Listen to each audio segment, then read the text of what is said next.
What's up guys, my name is Ace, and welcome back to another gun guide for CoD WW2. In today's episode, we're going to be covering the newest sniper rifle, and this is the WZ-35.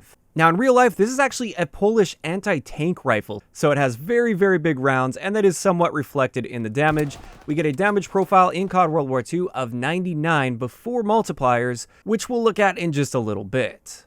Our rate of fire is ridiculously slow at 30 rounds per minute. This is noticeably the slowest fire rate out of any of the sniper rifles in the game. It's painfully slow rechambering around in this, and with rapid fire, it barely has an effect on this. It will only bump it up to 32 rounds per minute.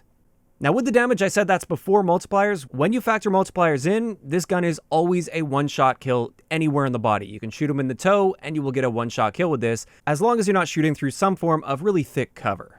As for our aim down sight time, which is a very important stat for sniper rifles, it's the second slowest in the sniper category at 430 milliseconds. It's only a little bit faster than the PTRS, and it is not really a quick scoping sniper rifle by any means.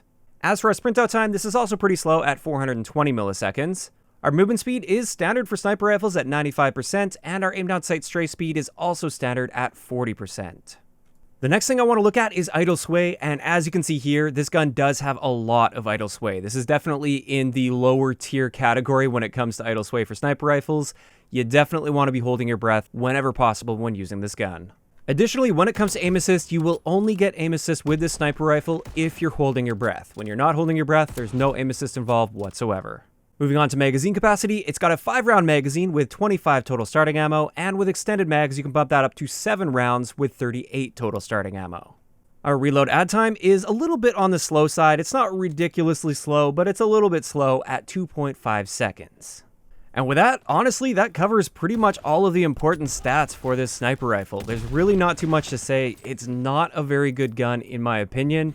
Like I said, yes, it will be a one-shot kill basically all the time. Unless you're shooting through some really thick cover, it will always be a one-shot kill. But I really don't feel like that's worth all of the downsides, like the slow aim down sight time and the ridiculously slow rechamber time. Personally, I'd much rather use the Springfield or just the Kar 98. You're generally not going to get hit markers with those sniper rifles anyways, and they have noticeably better handling as well as a much better fire rate. So even though I don't necessarily recommend this sniper rifle, and honestly if you missed out on this one, I don't think you're missing out on much, I'm still going to provide a couple example classes you can use to help you find some success with this gun. This first one is designed more so for traditional sniping on longer range maps. We're going to be using the Mountain Division, mainly so enemies can't see that red name tag above your head, which is great, especially for counter sniping. For attachments, we've got ballistic calibration, extended mag, and FMJ. With that FMJ attachment, it will basically always be a one-shot kill. Even if you're shooting through relatively thick cover, you're still going to get a one-shot kill on enemies, which is awesome. Our basic training is going to be lookout, so we can see enemy name tags from a much greater distance, which is really nice. Our secondary is just a 9mm SAP with extended mags, which is kind of my go-to secondary. Lethal will be an S-mine, since we will be hanging back and playing more of a traditional sniping role. Then you can have that S-mine sort of watching your back. And our tactical is a concussion grenade. So that class is designed more around that traditional sniping role. The next one's designed for a little bit more aggression, but having said that, keep in mind this gun is not very good for aggressive playstyles, simply due to that really slow fire rate. But in either case, we're using the infantry division here. For attachments, we've got ballistic calibration, the 4X sight, extended mags, and FMJ. Our basic training is going to be duelist on this one, which allows us to use dual Enfields with steady aim as well as advanced rifling. Our lethal is going to be a sticky grenade, and our tactical, once again, will be a concussion grenade. With this one, you can be a bit more confident at mid-range, but once you get to those close-range situations, or if you miss your first shot, then you can just swap over to those pistols and clean the people up.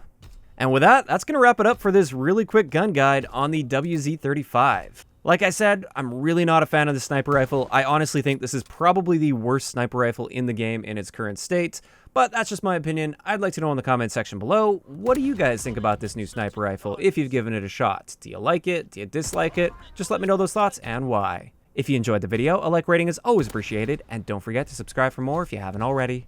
I'll talk to you guys next time.